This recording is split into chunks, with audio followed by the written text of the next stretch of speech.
Hi, I'm Miriam, and this is the Red River. The muddy-looking stuff that's in it is water, and the name of this program is Waterworks.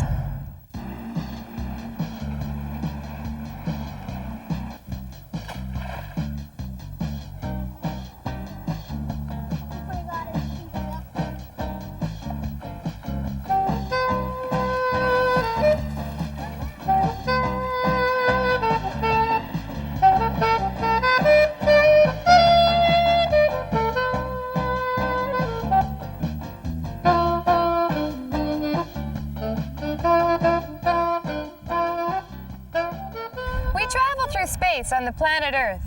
You can think of our whole planet as being one big spaceship where we have food, water, air, and shelter. All the basic things we need to live. And there are more of us all the time. If we're not careful with what we have, if we misuse our water, our air, our soil, all our natural resources will be ruined. There's nowhere we can get replacements. You can't just go to the corner store and buy a new planet. What we do to the environment, and the environment means everything around us, air, water, soil, plants, whatever we do affects everything else, even if it is far away. If I pour fresh water into the river here, then eventually some of it will end up on the other side of the planet.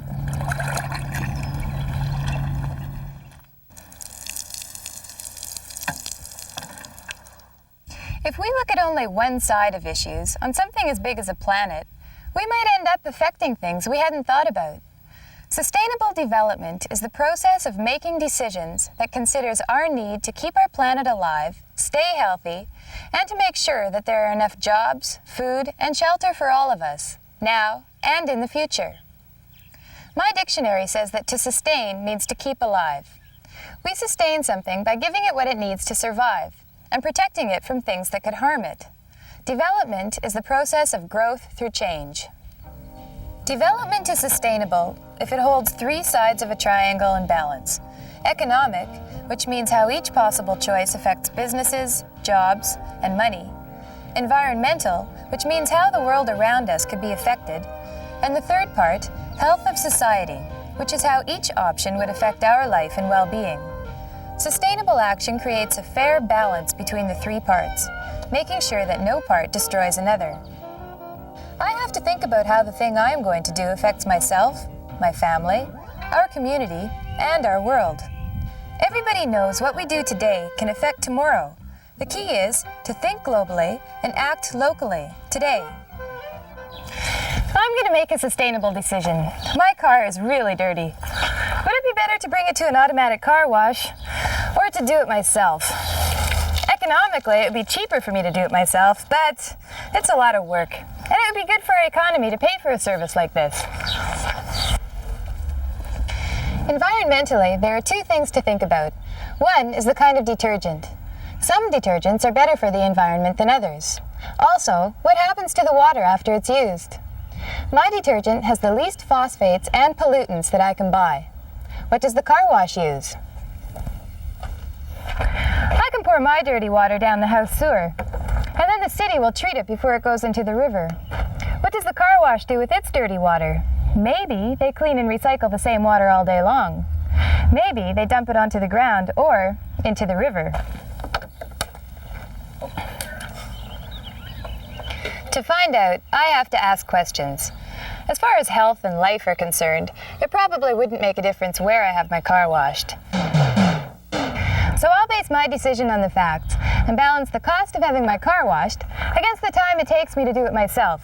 I found a car wash that recycles water, cleans it, and uses a low-phosphate detergent.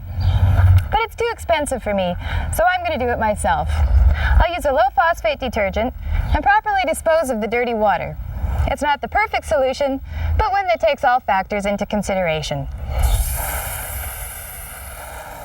People can't live without water. Animals need water. Plants need water so they can produce oxygen for us. Farmers for their crops. So we could grow our food. Industries need water for all kinds of things.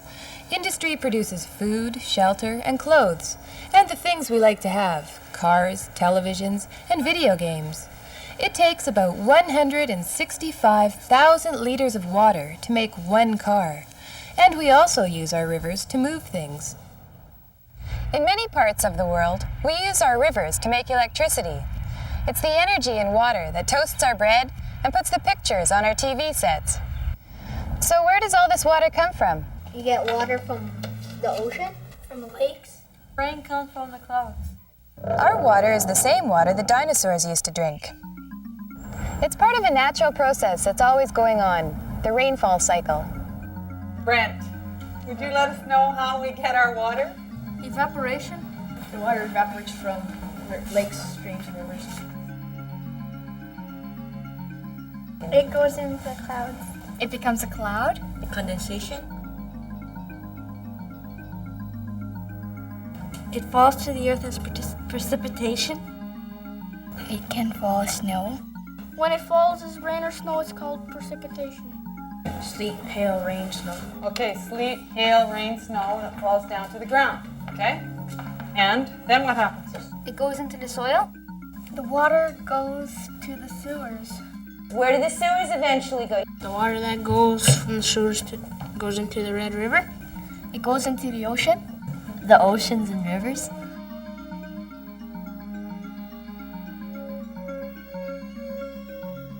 It evaporates again? Repeats itself. It keeps repeating itself. Right.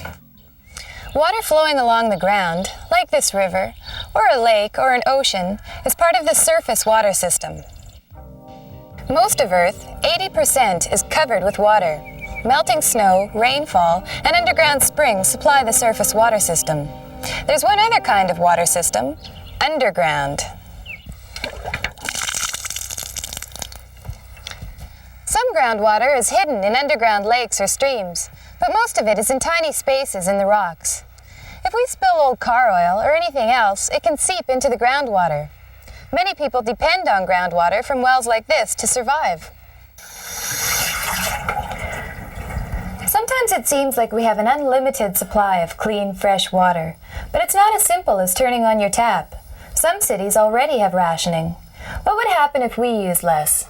It would cut down on our water bill, and we haven't dirtied as much water. As long as you keep clean, your health shouldn't be affected.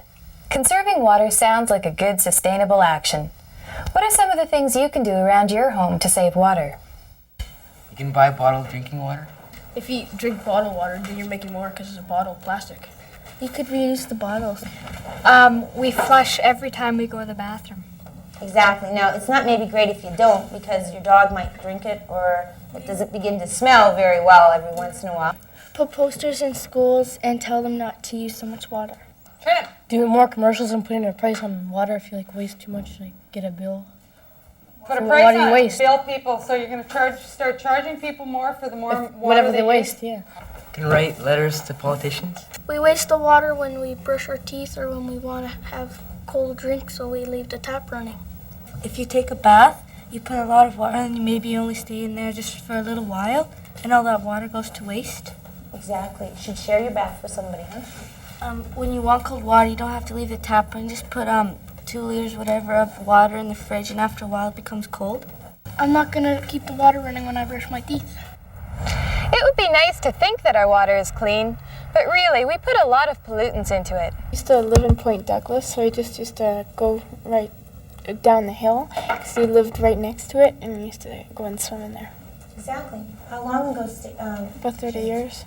My dad used to live in Point Douglas, the same thing. He'd go down and he would swim in the river. They all did. All the kids in Point Douglas, that was where they went on a hot day to swim.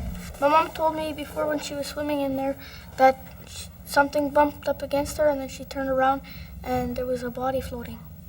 Ooh. Now we're talking major pollution here, right? Okay.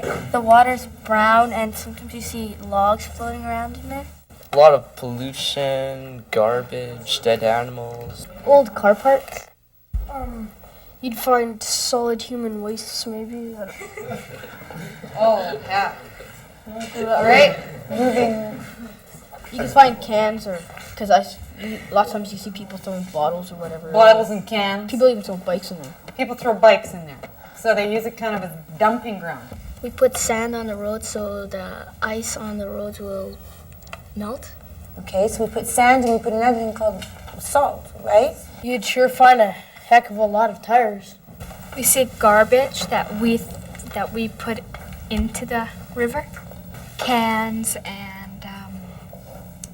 plastic bags and six-pack rings. It would be very dirty. There's mud in it and a bunch of bad stuff. Okay, so you think it would be very dirty. Trent? Find pesticides, herbicides, and like garbage all floating around. We see dead fish. Three-eyed fish. Three-eyed fish. Have you actually found a three-eyed fish in the same river? No.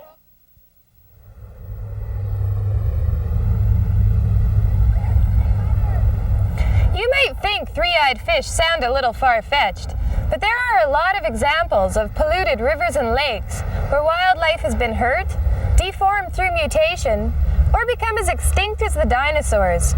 Once a species is gone, nothing we do can bring it back.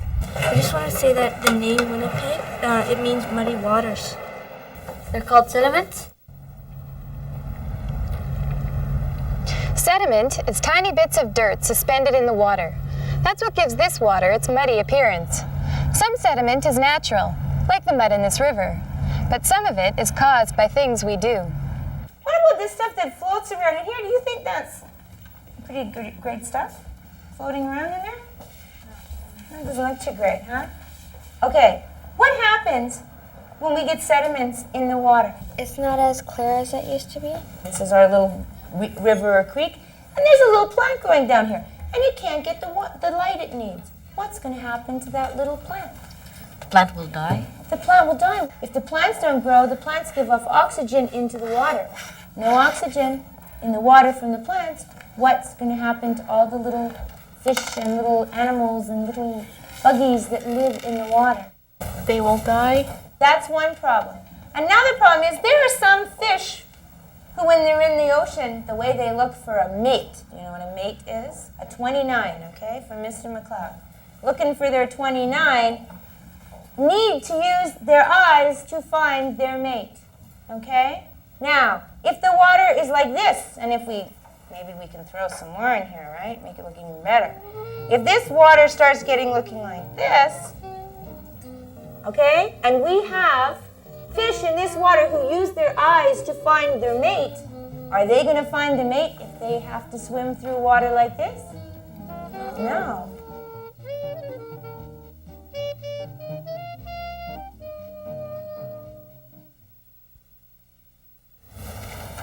Everybody knows what this is called? Second disc? Okay, and this measures the amount of light in the water. What we want to do is lower it down to the point where we can no longer see the black and white lines. And then I want you to mark the point on the rope in which it disappears.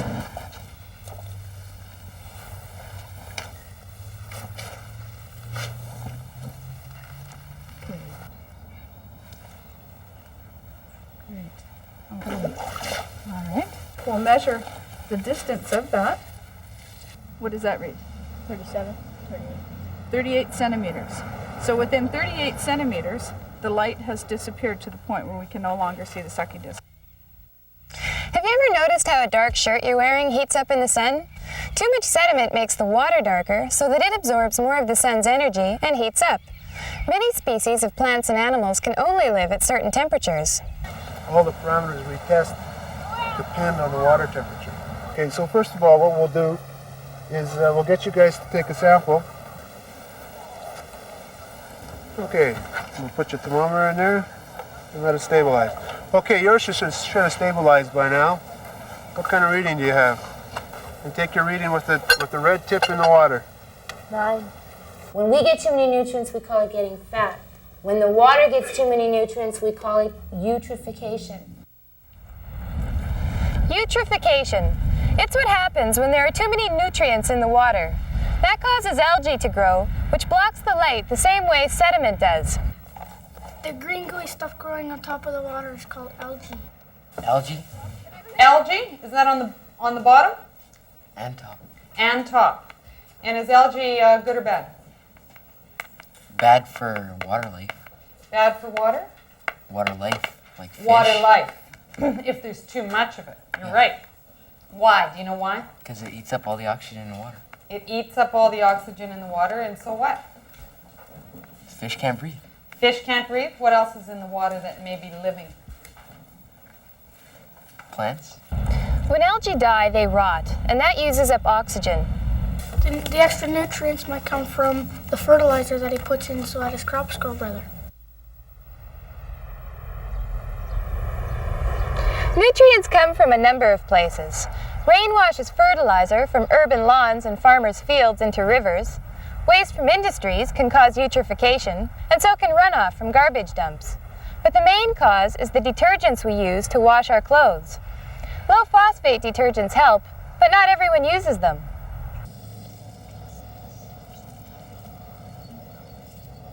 Okay, we're just going to spend a few minutes now making some visual observations. Without even doing any tests, there's a lot we can tell about our environment from just looking and smelling.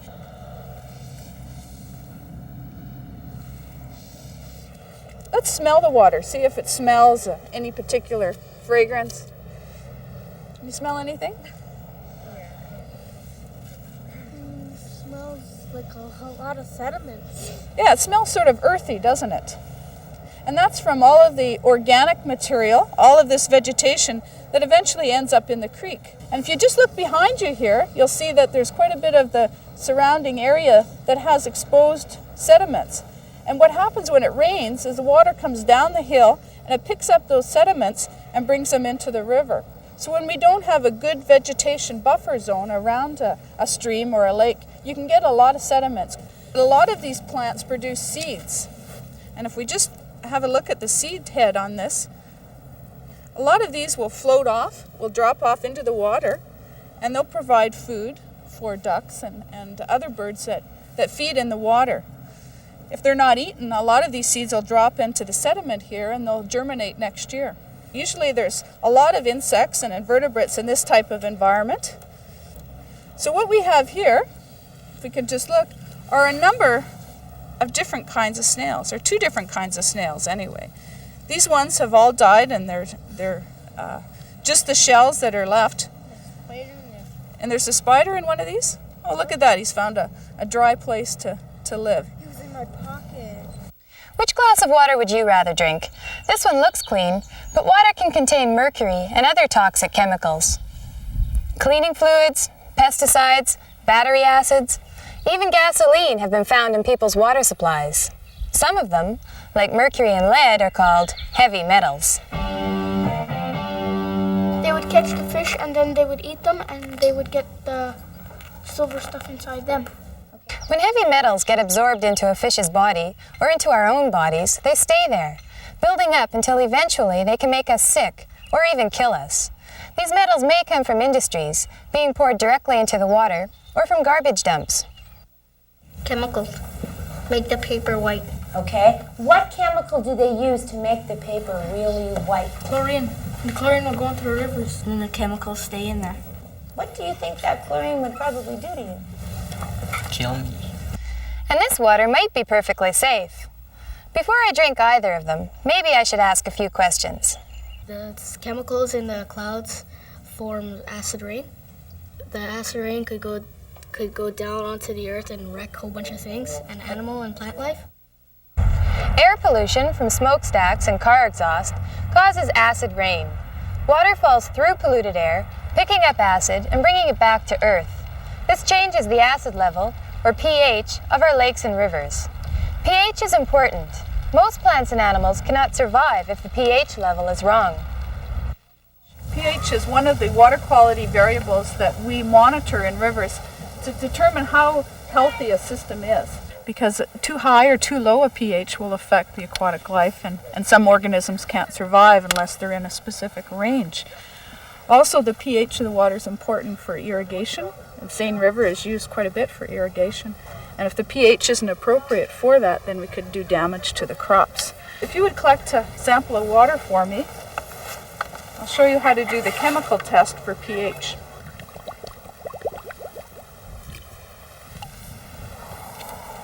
Great. Now we need these 2 test tubes filled up just to the line.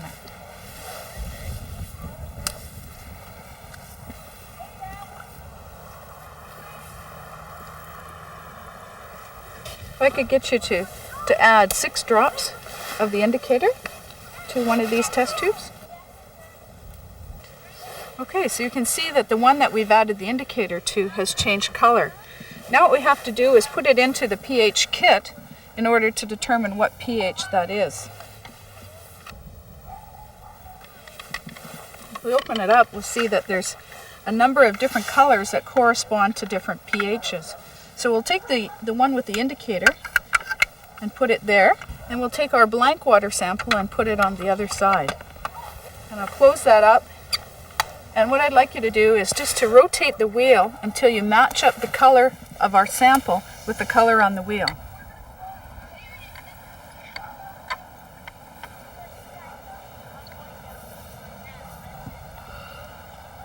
Okay, now if you read at the bottom, it'll tell us what pH that is. 8.0. Could you record that down for us?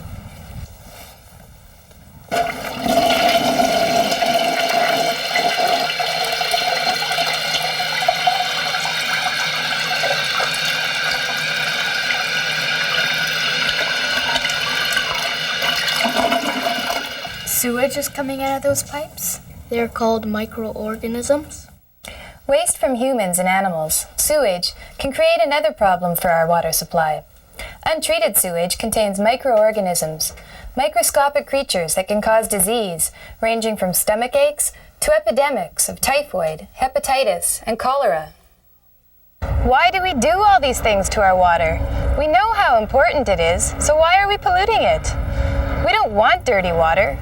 No one ever complains that the water is too clean and we need more pollution. More filth! More filth! More filth! More filth! More filth! More filth! More filth! The fact is, it has a lot to do with the way we live. So that we as humans could live better. We want these things. We want to have TV and So go to the bathroom. The company might go broke. Right, because what would they be spending their money on? Cleaning up the chemicals that they spill out into the water. They need to keep the bugs off of their crops because they need to sell them after. We have no other thing to do. We can't just get rid of the garbage. We want things to make our lives better. We want food from agriculture, and we want jobs and products from industry. But pollution is part of the price we've been paying for the way we live. Let's look at the problem of sewage from the sustainable development viewpoint. Solid human waste, maybe. Rivers flow, so if we flush our waste directly into one, it goes away from us. However, it could make our neighbors downstream very unhappy, definitely reducing their quality of life and health.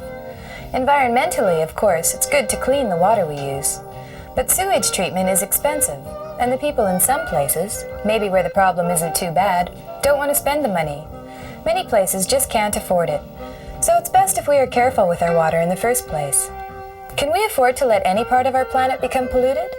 Doesn't it affect us all?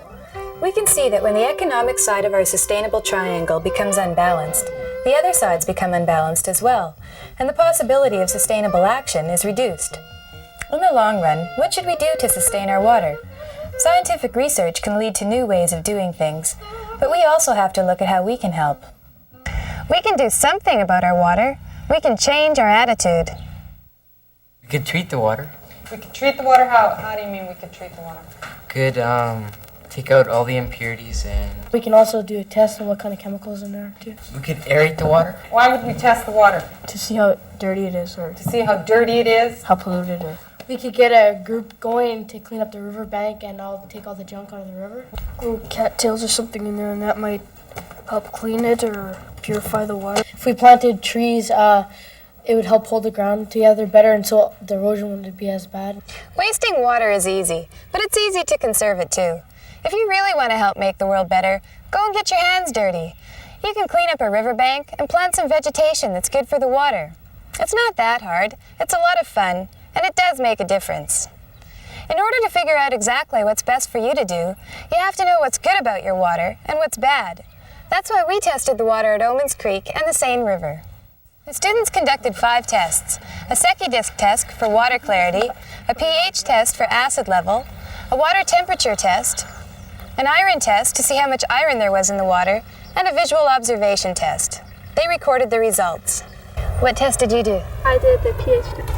And what were the results of that? Well, it showed that it's pretty good for marine life because the numbers were 7.5 to 9. Is that different from the fall? No, it's pretty much the same. What test did you do? The iron test was to check how much iron is in the water. Right. And it's the, not, 0.25 is good for marine life. One good thing to do is repeatedly test one stretch of water over time, so you can learn what changes are happening and spot problems as they arise. You could adopt a river and pass the data on to your friends and neighbors. This river was here before any of us, but if we want it to keep running into the future, we have to change the way we think and act now.